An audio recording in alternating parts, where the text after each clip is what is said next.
No way! It's cut. Oh my gosh!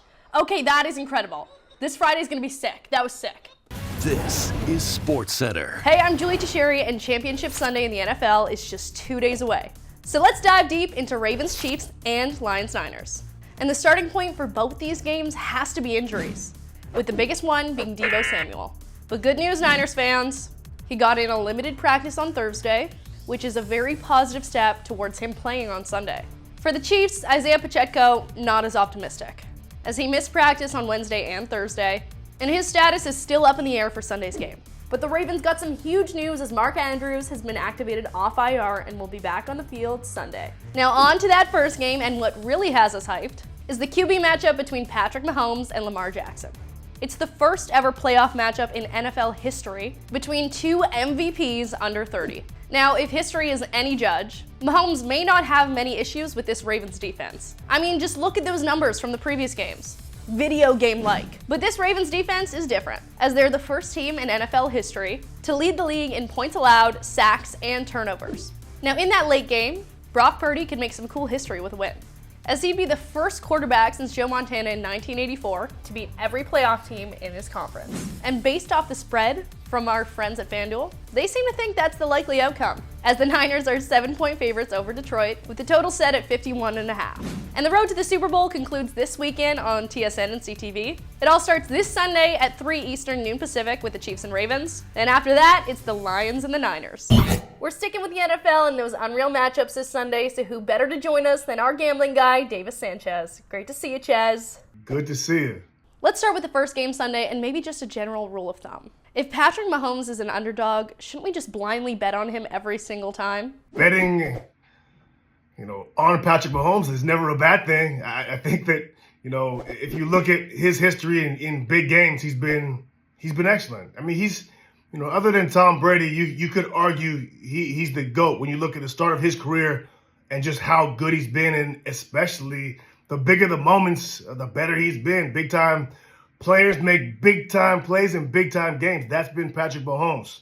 What I would say is, if you look at the line movement in Vegas, we are not smarter than Vegas is. We are not smarter than the folks making these lines. And when you see a line come out where they're a 3.5 point underdog, the Kansas City Chiefs are, and that line sits there for a week and moves the other way, at some books now we're looking at the Ravens as a 4-point favorite. That should tell us something, because a lot of folks are thinking, just like we said, just bet blindly on Patrick Mahomes, you should be good. But the fact that the line's not moving, the fact that if it is moving, it's moving towards Baltimore, tells us hold tight, because this Ravens team is deep. This Ravens team is long. This Ravens team's athletic, and I lean towards the Baltimore Ravens in this game. Switching to the NFC, what's the matchup you're most looking forward to in Niners-Lions? Why is Brock Purdy so polarizing?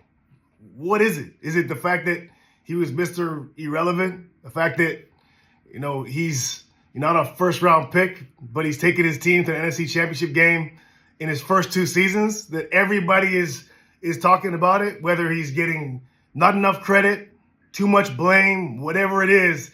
That's what I want to see. I want to see Brock Purdy in this moment after all the conversation about his performance last week. And I'll say it again.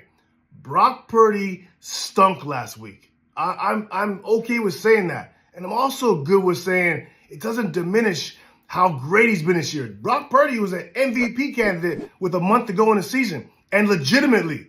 So I'm not a Brock Purdy hater if I say he stunk on Sunday, because he did stink.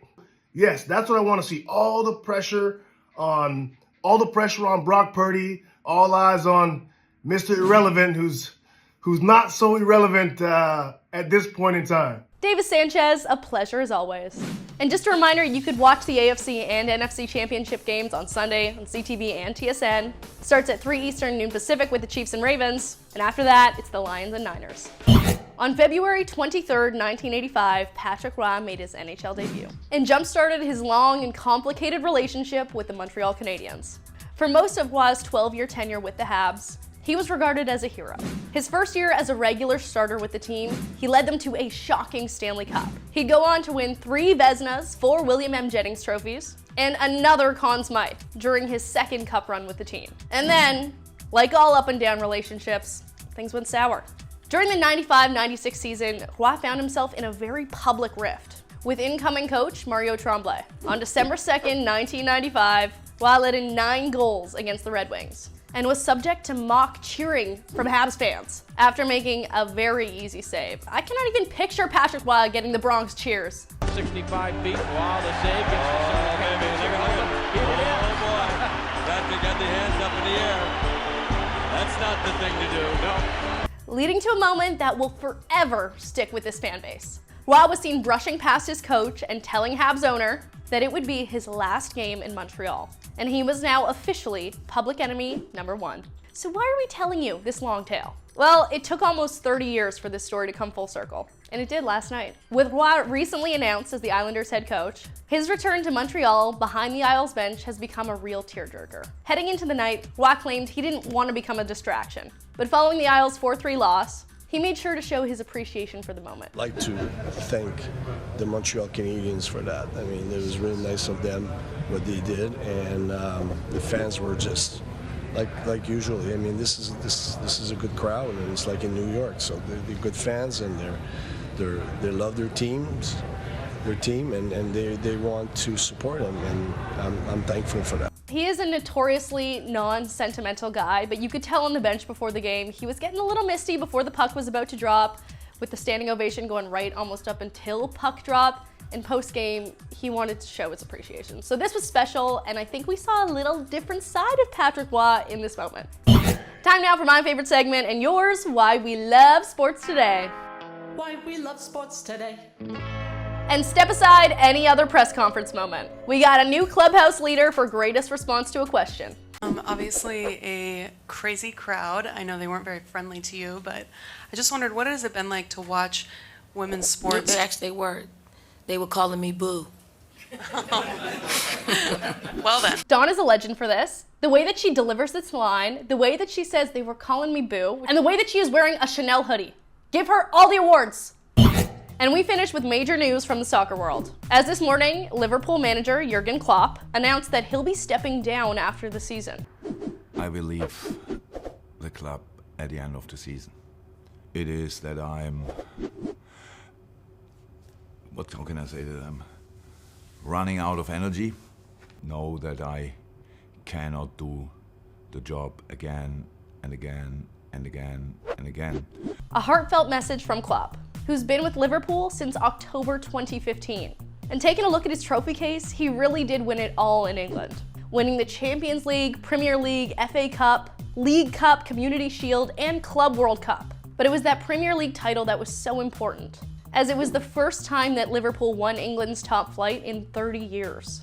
Now, as far as replacement goes, many are speculating that former Liverpool player and current manager for Bayer Leverkusen, Xabi Alonso, will be the first choice. And he was asked about the Liverpool job today, saying, quote, "Speculation is normal, but for what Jurgen did in Liverpool, I have great respect and admiration. My focus is here in Leverkusen and have big motivation, and I'm very happy working with these players. My focus is tomorrow, but a big surprise in Liverpool." Adding, quote, "What's gonna happen in the future, I don't really know. I don't really care at the moment." So yeah, it sounds like he's got some wiggle room in terms of where he's gonna be next year. That's all for today. Marissa's gonna be back on Monday. Have a fabulous weekend.